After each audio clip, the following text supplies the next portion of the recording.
Hi folks, my name is Phil and welcome to Grounded, the series which looks at airlines of yesteryear. This episode will take a look at Airways International Cymru.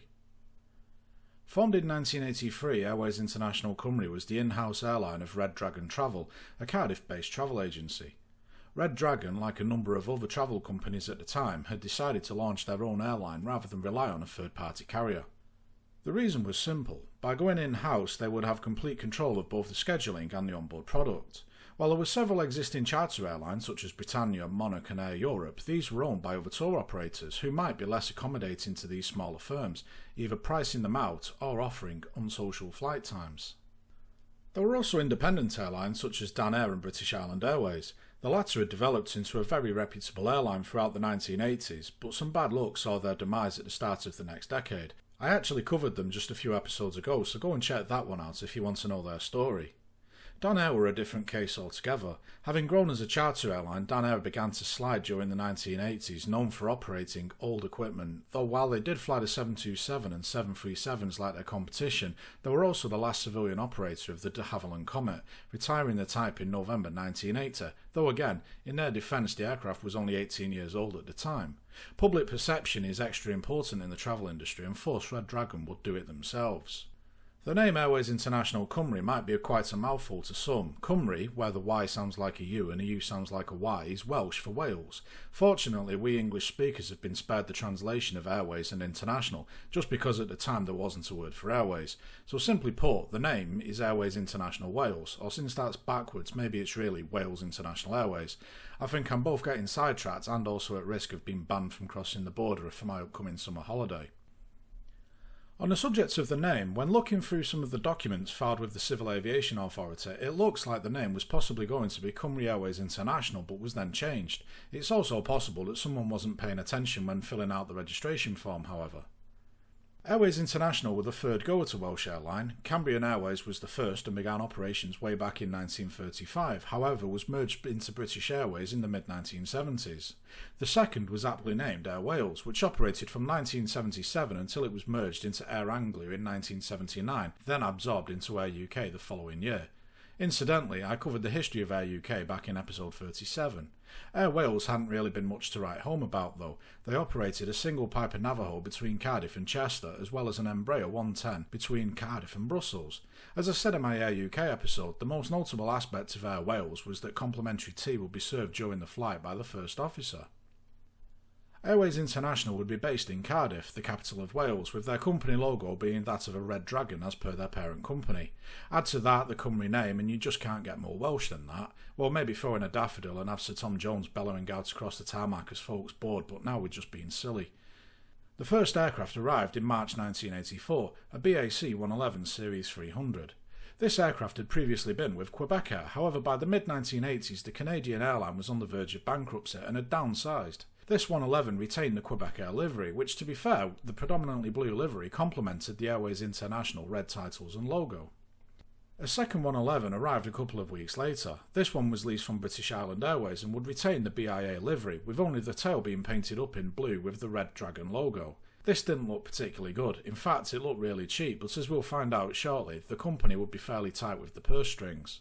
The airline would use these two BAC 111s on flights from Cardiff to various popular holiday resorts, mainly Mediterranean but also some Greek islands as well as the Canary Islands. These flights would be mostly on behalf of Red Dragon, but also offering some capacity to other small tour operators when available. They would also begin to serve Bristol, which despite being less than 30 miles away from Cardiff, it is a bit of a trek due to the Severn estuary making folks take the long way round.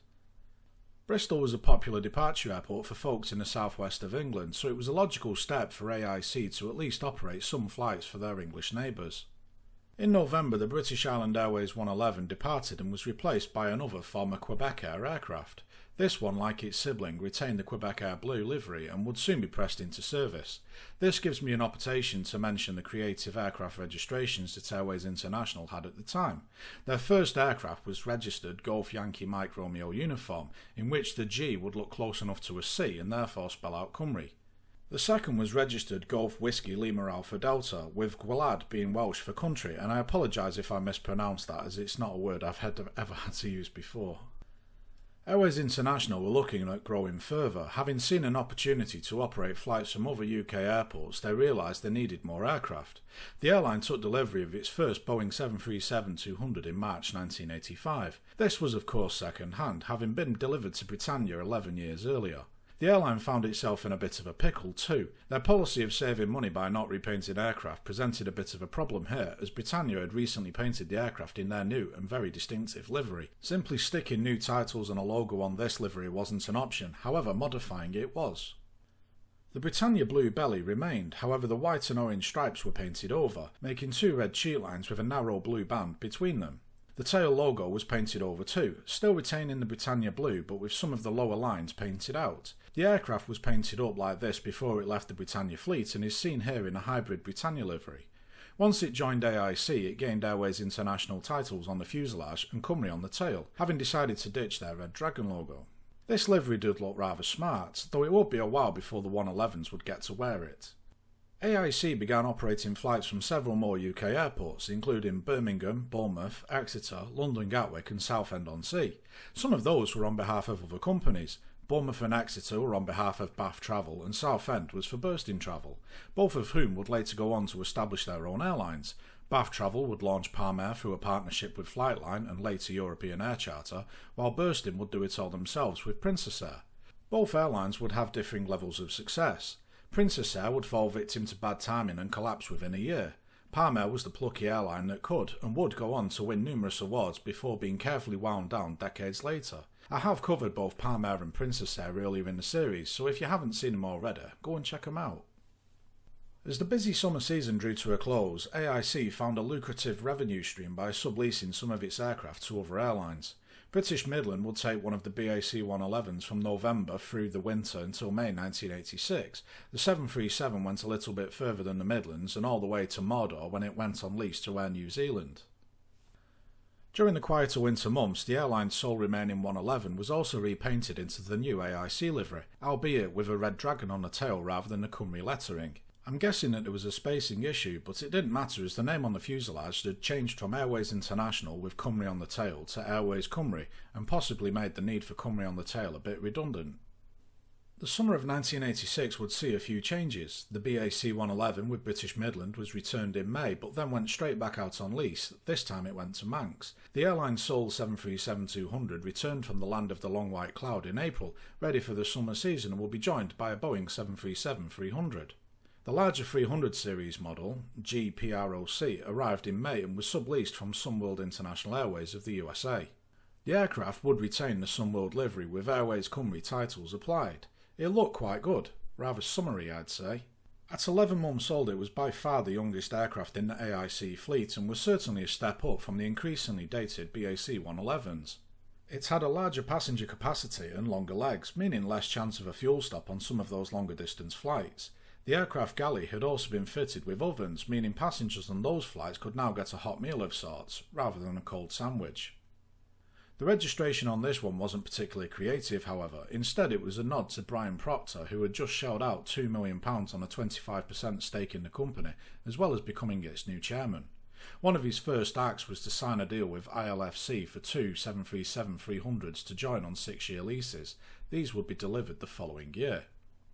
Airways International plodded on throughout the summer of 1986. Its two 737s and single 111 were getting a fair bit of use as the airline fulfilled the expanding Red Dragon travel programme, as well as picked up some more third-party contracts. The winter would again see the 737-200 leased out. This time it would stay closer to home and spend the winter on the Emerald Isle with Aer Lingus. The 737-300 would also leave, returning to Sunworld in December and leaving the AIC fleet with just a single BAC 111, as of course the other one was still with Manx. 1987 looked promising for the airline. Aside from its 737-200 returning home after a winter lease to Aer Lingus, the airline was eagerly anticipating the arrival of its first 737-300s. The first one was Golf Bravo November Charlie Tango, which was delivered new from Boeing in April. The second, Golf Papa Romeo Oscar Kilo, would arrive in June, having done a 4-month stint with America West first. That one is seen here at East Midlands Airport on its way into the hangar for repainting. The AIC livery was again tweaked. The tail was left blank with the airline's full name, Airways International Cymru, featured on the fuselage in a somewhat generic style when compared to the earlier titles with a distinctive font and bright red lettering.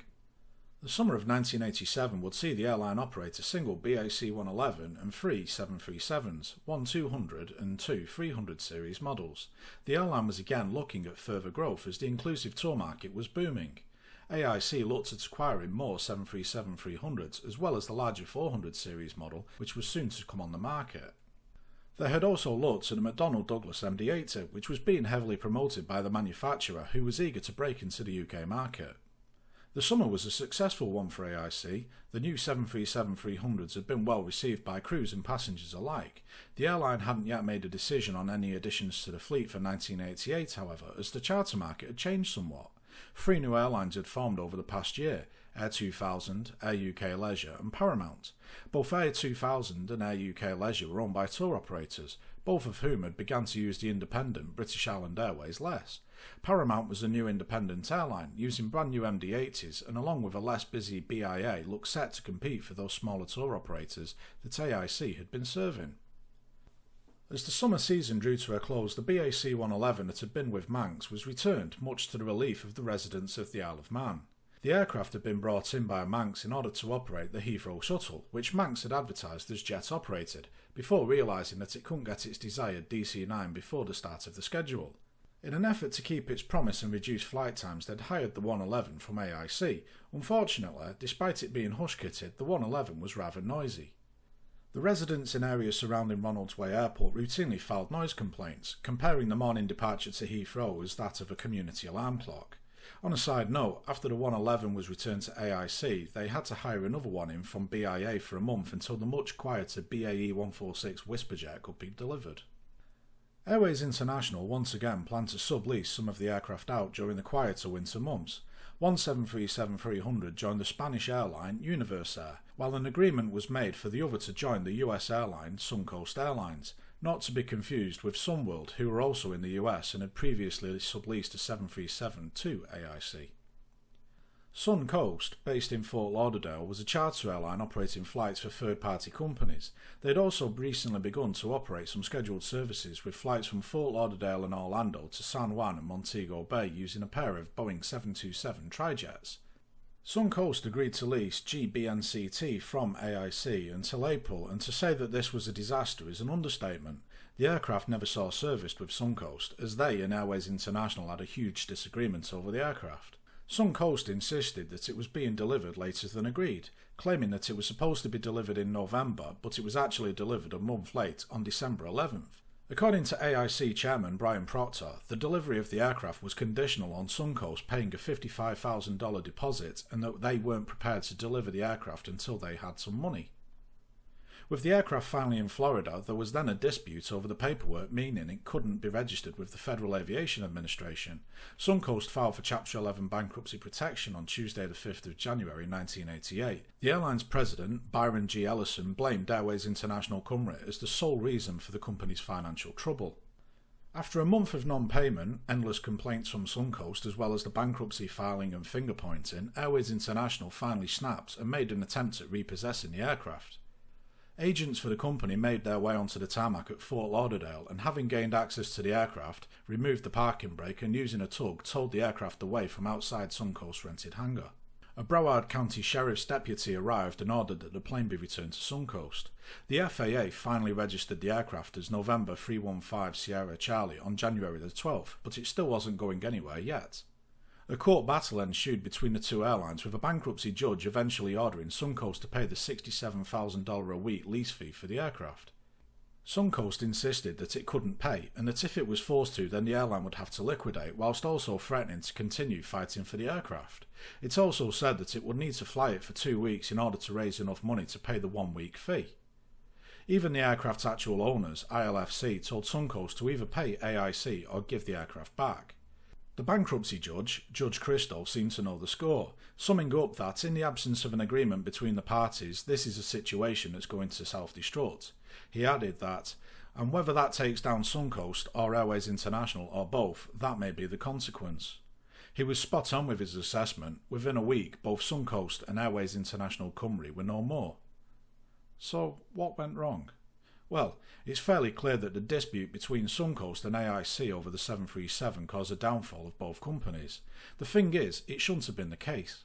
An airline going bankrupt because it hasn't been paid lease fees on one aircraft is incredible, but it's pretty clear by the airline's reluctance to paint its own aircraft, AIC was on a shoestring budget. Airways International Cymru did have potential. They took the sensible step to expand operations beyond Cardiff and pick up contracts with third-party inclusive tour operators. Cardiff, at least at the time, had a small catchment area, and if AIC had focused solely on the Welsh capital, then they would have probably gone bust a lot sooner, especially considering how tight things were. By operating flights from other parts of the UK, they kept their aircraft busy and kept the money rolling in.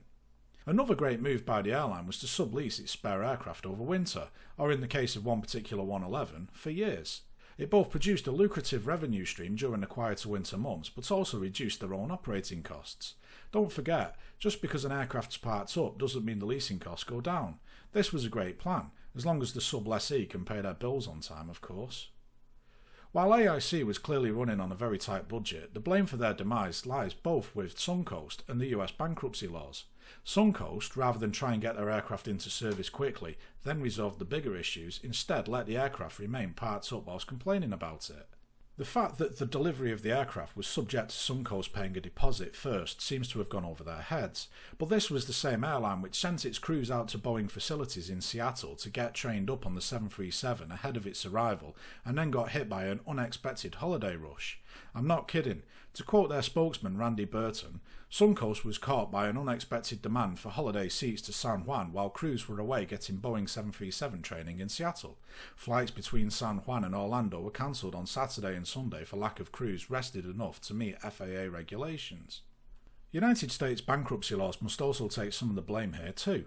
I've complained about Chapter 11 bankruptcy protection several times. A law which allows an airline or another company to continue operating is one thing, but to allow them to prevent assets being repossessed, like in this case, or used to cancel leases or rewrite employment contracts is something entirely different. It certainly doesn't give a level playing field on the worldwide stage, especially when one British airline is prevented from repossessing its own aircraft from a US one which won't pay for it, and thus forces the British carrier into liquidation. Here's an interesting thought though. What would the US airline industry be like now if there was no Chapter 11 and that a case of bankruptcy meant you had to cease operations? Considering that every legacy US airline has entered Chapter 11 at some stage over the last 30 years, what would have happened if they were forced to liquidate instead? There is one final twist in this story. Right after Airways International Cymru ceased operations, a new airline rose like a phoenix from the ashes. Amber Airways began operating in April 1988 with a fleet of 2 Boeing 737-200s, one of which was formerly with AIC. They lasted the summer season before being acquired by Paramount Airways, who themselves went down when the serious fraud office come knocking. Both Amber Airways and Paramount will be covered in the next 2 episodes, so check back for those, or better yet, subscribe to catch them and as they land, and as always, thanks for watching.